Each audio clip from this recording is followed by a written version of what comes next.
Jodia, qui c'est mardi 12 août, titre leçon que nous avons étudié, c'est l'eau du rocher. L'eau du rocher. Mes frères, mes sœurs, chers amis, moi saluez-nous au nom du Seigneur Jésus-Christ. Nous pas M. Wendy. Nous comptons là avec vous pour nous continuer à étudier leçon nous pendant la semaine ça, qui c'est leçon 7. Titre leçon que nous avons étudié pendant toute semaine, c'est le pain et l'eau de vie. Le pain et l'eau de vie. Verset pour nous connaître ou verset à mémoriser. Nous jouons un texte là dans Exode chapitre 16, verset 28 à 30. LG ou Louis II. Qui ça lit? Alors l'Éternel dit à Moïse, jusqu'à quand refuserez-vous d'observer mes commandements et mes lois? Considérez que l'Éternel vous a donné le sabbat. C'est pourquoi il vous donne au 6e jour de la nourriture pour 2 jours, que chacun reste à sa place et que personne ne sorte du lieu où il est au 7e jour. Et le peuple se reposa le 7e jour. Et nous capables de dire Amen. À nous qui a suivi moi sur quelle que soit la plateforme, YouTube, Facebook ou TikTok, moi invite au qu'on y a même, abonnez avec la chaîne, like vidéo et partagez, comme ça plus monde a joindre. Et ensuite nous courber tête nous, fermer les yeux nous pour nous capables prier ensemble. Notre Père et notre Dieu, ou même qui connaît tout besoin, nous même qui connaît tout qui ça qui a passé dans le cœur, nous dans pensée, nous. On a minute ça. Nous disons merci premièrement pour la possibilité ça qui est au bon nous, pour nous capables de continuer avec l'étude de parole. Et nous demandons autant prix, puisque vous connaissez nous entièrement. Permettez à ce que bon Père, nous capables de joindre des messages, nous capables de joindre des paroles qui sont capables de fortifier, qui sont capables de permettre à ce que nous capables de prendre nous. Et comme ça, nous avons une meilleure relation avec vous. Au nom de Jésus, nous prions. Amen. Encore une autre fois, titre leçon que nous avons étudié jeudi, c'est l'eau du rocher. Dans la leçon aujourd'hui, l'auteur là, il continue de présenter nous l'histoire du peuple israélien après leur sortie d'Égypte, comment ils ont offensé bon Dieu, ils ont attristé bon Dieu, ils ont fait bon Dieu honte à plusieurs reprises. Lorsque ils ont trouvé une difficulté, eh bien c'est même peuple ça qui ouais tout ça que bon Dieu était fait pour eux être capable de sortir dans le pays d'Égypte, qui pourra douter de bon Dieu. Nous allons voir l'autre partie dans l'histoire du peuple. L'auteur là, il commence pour lui dire comme ça que dans le désert, on a besoin de beaucoup d'eau. Dieu avait résolu ce problème. Bien que le peuple ait été querelleur, ne lui faisait pas confiance et ait même mis à l'épreuve sa capacité et sa volonté à leur donner de l'eau. Dans leur incrédulité, il avait regardé en arrière vers l'Égypte. Eh bien, dans le leçon jeudi, nous allons voir, il y a l'autre côté que le peuple mettait bon Dieu en doute, il n'a pas de confiance dans bon Dieu, et bon Dieu il était vraiment fâché pour réaction peuple. Eh bien, nous allons voir l'histoire ça dans Exode chapitre 17, verset 1 à 7, et après, l'auteur a posé une question, ça, il dit, quelle leçon le peuple aurait-il dû tirer de cet incident? Eh bien, dans Exode chapitre 17, verset 1 à 7, là, nous sommes capables de nous trouver exactement tout près rocher ou blanc. Après que le peuple était sorti dans le désert de Sin, nous rappelons, c'est là que la manne qu'on a tombé, le peuple qu'on a ramassé parce que ils ont gagné une contestation avec Moïse, ils étaient doutés de bon Dieu parce que yo pas besoin de manger pour manger. Et après que yo sorti dans le désert de Sin, yo arrivé à Rephidim, plus précisément près du rocher d'Oreb, eh bien, yo pral gen l'autre contestation avec Moïse, yo pral fait querelle avec Moïse, yo pral di Moïse pour qu'il ça pas quitter yo en Égypte parce que yo pas capable de mourir soit de l'eau là. Il faut que nous pas oublier même peuple Israël ça comme bon Dieu il était dans la mer rouge, peuple ça était capable de passer à pied sec. Non seulement ça tout, lorsqu'il était arrivé et tout près sous l'eau et qui était à mer là qui était les Mara, eh bien c'est bon Dieu qui était dit Moïse mais comment pour lui traiter de l'eau pour peuple capable boire et Moïse il fait ça. Même bon Dieu ça a été déversé manger pour eux capable manger chaque jour qui c'est la manne. Eh bien là yo arrivé un côté pour être capable mettre confiance dans bon Dieu pour yo chercher présence bon Dieu. Eh bien yo a cherché querelle avec Moïse, yo a cherché disputer avec Moïse. Eh bien bon Dieu il va le fâcher encore une autre fois. Eh bien autant dit nous dans le texte là, Moïse appela le lieu Massa signifiant mis à l'épreuve et Meriba signifiant querelle.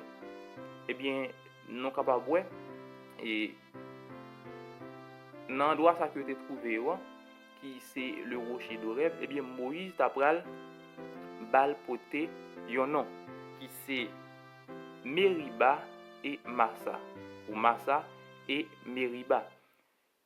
Massa qui signifie mise à l'épreuve et Meriba qui signifie querelle. Donc on va dire mise à l'épreuve et querelle. Et bien, puis dans le texte, il dit l'Éternel donna de l'eau aux Israélites, malgré leur incrédulité. Ces deux noms auraient dû rappeler aux Israélites de ne pas mettre Dieu à l'épreuve et de ne pas être en désaccord avec lui. Hébreux 3, versets 7, 8, 15.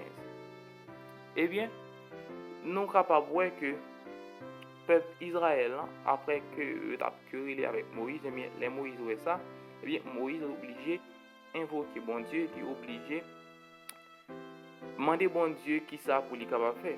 Eh bien, bon Dieu lui-même d'après ordonné Moïse pour lui capable prendre plusieurs anciens peuples ensemble avec lui pour être capable de camper bon rocher qui c'est le rocher d'Oreb. Eh bien, pour frapper rocher avec même bâton que il était longé sur la mer Rouge, eh bien, l'eau d'après sorti dans roche là. Eh bien, ça que nous capable comprendre dans histoire ça, c'est que bon Dieu toujours voulait que peuple là capable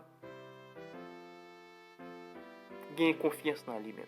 Si peuple là te gagne confiance dans bon Dieu, eh bien peuple là pas même passer tout le temps ça dans désert là.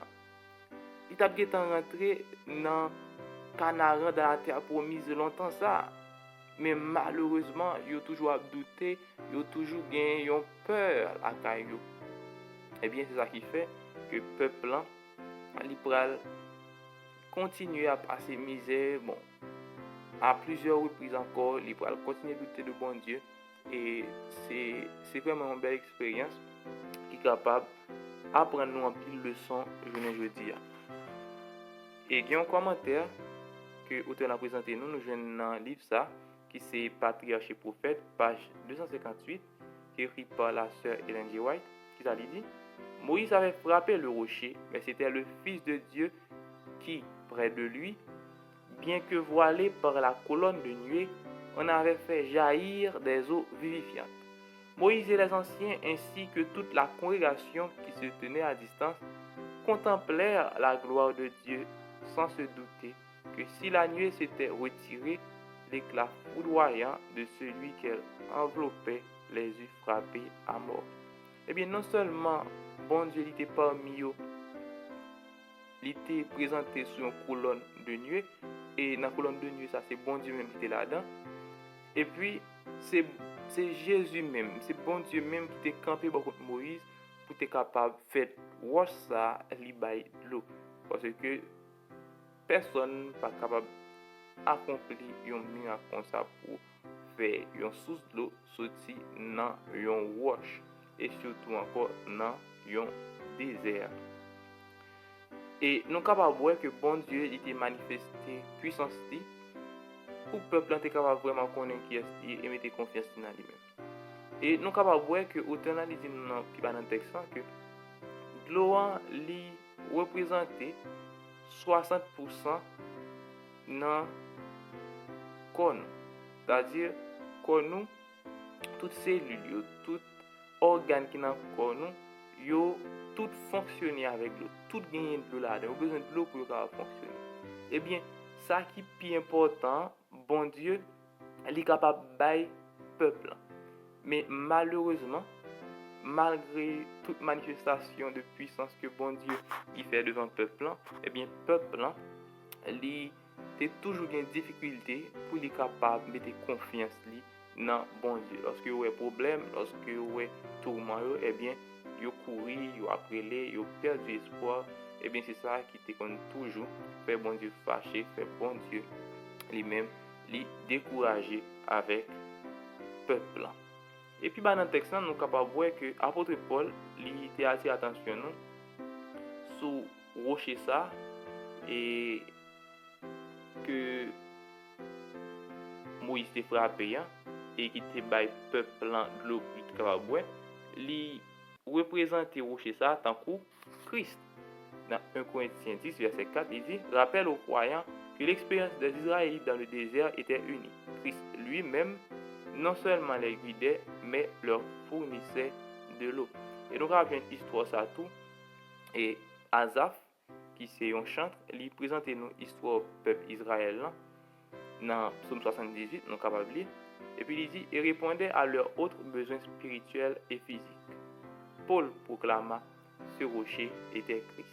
Eh bien, rocher, c'était une représentation de Christ parce que qui est-ce qui c'est l'eau qui bat la vie, c'est Jésus. Eh bien, nous avons dit que de manière symbolique, rocher a été représenté Christ. Il dit pour eux, Christ était la source de vie et le donateur de la vie éternelle. Comme un rocher solide, Dieu conduisit fermement son peuple. On peut compter sur lui car il ne manque jamais d'accomplir ses promesses. Non seulement Christ, c'est source qui bat la vie, nous avons considéré ça c'est en vie éternelle. Et dans la Bible, nous pouvons considérer Christ comme un rocher, comme la pierre angulaire et qui est capable de rocher de scandale pour tout le monde qui pas accepter et qui est capable d'un bienfaiteur, qui est capable d'un sauveur pour tout le monde qui croit dans le pouvoir, dans l'autorité pour rocher ça. Et puis dans le texte, l'auteur a posé une question ça que on va lire pour nous dire quelles sont les choses pour lesquelles vous devez faire confiance à Dieu en ce moment. Comment pouvez-vous apprendre à vous soumettre à sa volonté et attendre qu'il agisse en son temps? Pourquoi cela n'est-il pas toujours si facile à faire? Pour nous capables de finir, nous allons courber tête, nous fermer les yeux pour nous prier. Merci Seigneur pour le privilège que tu as accordé nous, pour nous étudier la parole. Nous avons d'autant prier parce que nous sommes capables de développer la carrière nous obéissance. Alors que nous sommes capables de toujours faire confiance malgré nous et bagaille yo pas paraître bon nous paraît issu. Dans minute ça nous avons demandé autant prier. Parce que nous sommes capables toujours mettre confiance dans nous-mêmes. Parce que nous sommes capables mettre assurance dans nous-mêmes pour nous connaître que nous gagnons un plan pour la vie. Restez avec nous, il est seul maître et sauveur. Dans le nom de Jésus, nous prions. Amen.